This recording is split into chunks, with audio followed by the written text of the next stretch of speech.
Hello and welcome to HW News. It has been almost 10 months since the Northeast Delhi riots that broke out in the national capital. Since then, police has filed charge sheets and has made several arrests, mostly of those who were also involved in protest against Citizenship Amendment Act. According to an article in The Hindu, in the month of May, the Delhi police said that about 1,300 accused persons had been arrested in 750 cases relating to the communal violence. One of those arrested also includes activist Umar Khalid, who actively took part in the anti-CAA protest. Now let me give you a quick background. In 2019 December, the Modi government brought an amendment to the Citizenship Act. This amendment bill was passed in both the houses of parliament and then it became an act. However, the act sparked widespread protest across the country. Especially in Delhi, women started protesting at Shaheen Bagh. The protest continued for more than 100 days and only ended in the month of March when the lockdown was announced.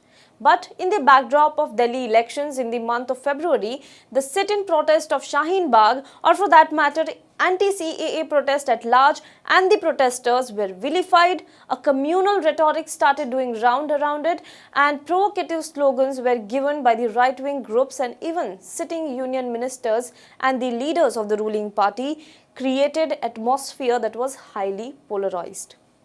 In this backdrop, riots broke out in Northeast Delhi where anti-CAA protest was going on. There are several fact-finding reports that were presented on the riots, and many also questioned the role of police, Delhi police, and its failure to contain the violence. Now, the Communist Party of India, Marxist, has also come out with a fact-finding report, and the report points finger to none other than Union Home Minister Amit Shah. We all know that the Delhi police comes under the Home Ministry. Now, in this episode, I am going to talk to you about the report in detail. The riots that ravaged through the city and destroyed many families claimed 53 lives. The report says it was Amit Shah who was responsible for the escalation of violence and prejudicing the police probe in the matter. It said that the role of the Home Ministry under Mr. Amit Shah was in substantial measure responsible for the escalation of the violence. The report is steered by CPM Politburo member Brinda Karat and State Secretary KM Tiwari. The party's Relief and Rehabilitation Solidarity Committee had interviewed 400 people. Based on their responses, the report was formed. The report lists several specific instances of violence that go against the general narrative pushed by the police and highlights several identical FIRs and confessions cited by the police as well as complaints of torture. Now let's talk about the allegations leveled on Amit Shah by the report. The report quotes a charge sheet filed in one of the cases in which several students have been charged with terrorism for allegedly inciting riots by their protest against the new citizenship regime.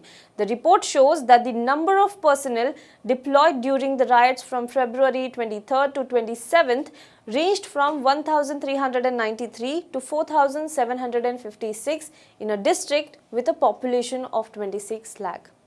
The report further adds, before any investigation was done, the Home Minister laid down its finding in the Lok Sabha on March 11th. The subsequent investigation was only to substantiate and validate this narrative that was set by Amit Shah in the Lok Sabha.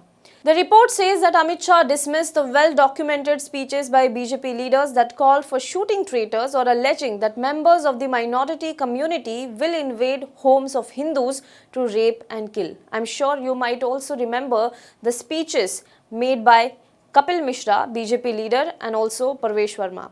Then he went on to describe what he thought were the real hate speeches, the report says. It further adds that Amit Shah said that Congress leaders gave hate speeches on December 14, 2019 at a rally calling upon people to come out onto streets because it was a do-or-die battle. With this, Amit Shah not only sought to build the version that it was really the opposition that incited the violence, but more significantly, Amit Shah also blamed the minority community for the violence. In a further point, it adds that in the Lok Sabha on March 11th, Amit Shah called the riots a well-planned conspiracy. He also praised the police for controlling the violence within 36 hours. The Congress and the CPM had walked out during this speech. Now, the fact-finding report also presents some key questions. It says, why was curfew not imposed from February 24th when the violence escalated? Why was the army not deployed? Why was the additional deployment of Delhi police and rapid action force personnel not only grossly inadequate but also extremely delayed? Now, these are the questions that were presented in the report. Well, the report also points out that there have been video evidences that show that Delhi police in several incidences was seen siding with the violent mob. It also pointed out that the compensation to the victims offered by the Delhi government, that is the Aam Aadmi Party government, is delayed and partial. It also held that BJP leaders Kapil Mishra and Anurag Thakur's speeches calling for shooting the traitors and the provocative sloganeering in the Shivratri procession on February 21 was responsible for the violence as well. At the end, the CPIM sought an independent inquiry by a retired High Court judge into the matter.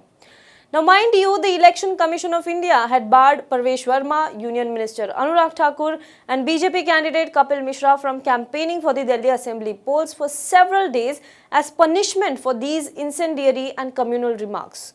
Veteran police officer Julio Ribeiro had also called the police inaction against the trio as a license to rant, rave and threaten those who are peacefully protesting perceived wrongs.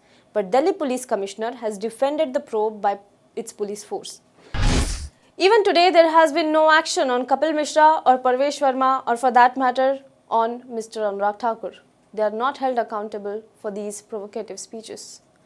Do let us know what you think in the comment box below. For more news and updates, you can log on to www.hwnews.in. Do not forget to subscribe to our YouTube channel, like our Facebook page and follow us on Twitter. Now be the first to know about the latest updates on our new news app. Go on your Android or iOS. Search for HW News Network.